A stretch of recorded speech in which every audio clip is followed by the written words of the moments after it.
All right, so I'm going to be trying to fix the handles on the F250 today. This is the 2000 model year. And so what's going on here is there's a bit of a problem with the handles not working, not opening the door, and then also the lock getting stuck. And it kind of comes out of nowhere. It started on the other side first, but basically what happens is, go one day to close the door, open the door, whatever, and the door just kind of, the handle just kind of flops here. Won't open, and then you have to put the lock down in order to hold the door, keep the door shut. But then once you do that, then you can't open it at all. So if you're stuck like me, you got to crawl inside the truck and open up. Take apart the door from the inside with both doors shut. So you got to kind of climb back here and whatever. But anyway, so want to go over just how to take this apart. Let me just zoom this out a little bit. Oh, nope, that was right. And so the first is pretty simple. You're going to need a 9mm socket or screwdriver, something like that. And the first, and maybe a flat blade will definitely be handy. First thing you got to do is you got to remove the switch cover here. So it's pretty simple. It just sits on like this, goes through the switch, and so you first start by popping this part out. It just pops up from the bottom. There's just a little simple clip. Sometimes a clip will come out with it. On the other side it did. On this one it stayed in. And then when it goes back in, it goes like this. So you kind of just pop it out, pull it out, and then you just got to pry loose the switch. And you do that by you see this little tang here. Let me see if I can point. This guy right here just slips into here, and then there's another one on the other side. And so you just basically got to wedge a screwdriver underneath. And then to remove the actual switch itself, if you need to, there's another one here. Anyways, I don't need to do that today. So, and normally these switches, from my experience, are stuck in there pretty good. But anyway, so that's how you get that loose. Pretty simple. And then you just have this reflector here that pops in one way. So you just got there's a little access point here. You just pop that out and then remove a 7mm screw bolt. It's a trim screw. And then the other trim screw is going to be right in here. So once you got those out, then you just lift up from the bottom and your whole panel will come loose and it'll pop outside of here. All right, so in some cases there could be broken hardware or something comes unscrewed or something that's causing the problem. But in my case, and I think in probably most cases with these trucks, it is just needs some lubrication. So some WD-40, something like that. So I'm gonna try to take you in here. It's kind of hard to see, but if I can get my light untangled from my fingers.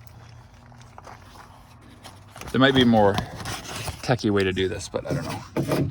Let's see. So kind of looking through these holes. Oh yeah, and then before you do that, you just kind of have to peel back here, weather stripping here, and a lot of times it'll lose its tack, so it's just some tape or something to hold that back on. But anyways, so if I can get my phone in here. So there's basically these linkages, and let me see if I can get this one to show. I don't know if you can see that. I kind of need another set of hands. But if you see that lever right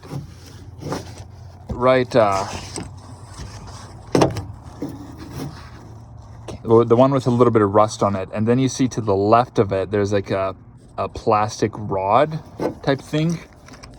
I need another set of hands, but basically what happens is when you pull this handle, attached to the backside of it, there's a kind of a plastic rod that's formed with the plastic handle. Now that definitely could bust, But that's not what happened in my case. At least not with this particular door. Now I'll take a look. But if you see all these linkages and such, and let me try to point my finger right at it so it's kind of too hard to see. But anyways, the linkage arm there on the left side that kind of has that wire poking through and has a little bit of rust on it, that is what the handle rod pushes against, and then that pulls up on this rod here, which operates everything. So what happened today is it just got, this rod needs some lubrication, so it got stuck over to, you know, pushed to the right, so therefore nothing would actuate it. And with you know, it's all tied together, and so with that jammed in, well, now I can't operate my lock. And so basically it's just a matter of taking the door apart and getting some WD-40 in there, lubricating. Hopefully you could see what I was getting at there. Let me just turn my phone around here. So hopefully you can get that. We're able to kind of see what I was trying to show. But there's basically, you know, your typical spots like down here that could definitely play a role into it. But it's going to be probably the one up in here, that one lever. So I'm going to spray that. It actually, so I had to crawl in initially because, you know, earlier today neither doors were open. And actually, so once I climbed in here, I was working on that door first, and then I was like, you know, I'm just going to come check this door, and this one happened to open. So it had, the lever head works its way loose. But I know you can't really tell in the video, but it doesn't feel like it's returning the way it should. Like the spring on it is not really returning. And then what happened today is I went to close the door and it just wouldn't close, because what had happened is, you know, when I went to open it, it decided for whatever reason, this lever in here decided to kind of just get stuck there. So then the handle was just like stuck like this, kind of flopping around like that. And you know, because once this lever's moved over to the right side and stuck there, well, now there's nothing for this to push against, so it just kind of flops like this. So when you're going down the highway, it's just kind of like flopping in the wind like that. So hopefully that makes sense, and hopefully you're able to kind of understand the different parts here just from my explanation. So I'm going to lubricate this one up, and then we'll take apart the other side and see if it's the same thing over there.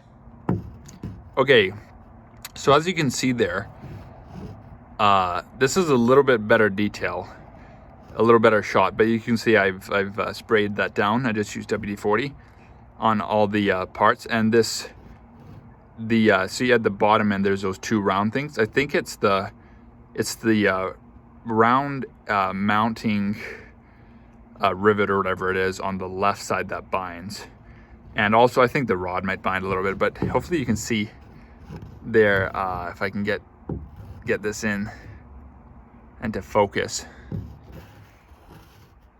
There we go. That right up in the kind of center left frame, that you can see a better shot of that plastic push rod type thing that pushes against the metal bracket. So those are the main things, and then, you know, just following down any other linkages here. But I just wanted to get a shot in there so you could see specifically what I lubricated. It's hard to really target it, but I just sprayed the whole thing down.